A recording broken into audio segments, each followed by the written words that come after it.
Čia yra akustinis levitatorius. Pasinaudoję ultragarsu, juo mes galime levituoti mažus objektus, kaip pavyzdžiui putoplasto gabaliukus arba labai mažus lašelius vandens. Čia mes turime 40 000 Hz garsą, kurio mes plika ausimi negirdime. Kadangi mums reikia labai didelio garso intensyvumo, kad kažką sugebėtume levituoti, būtų labai nemalonu, jeigu šį garsą mes galėtume girdėti. Pats mikrofonas ultragarsas girdi, dėl to mane dabar girdite labai prastai.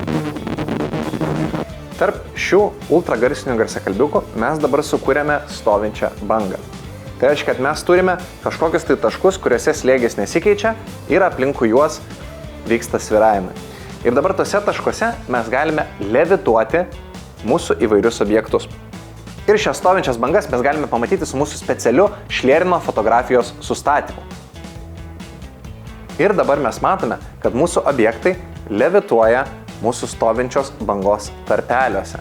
Ultragarsas taipogi mums labai tinka dėl savo bangos ilgio, todėl, kad mūsų tokio dydžio akustiniam levitatoriui jis gali sukurti tokias stovinčias bangas, kad optimaliai levituotume tos mažus objektus.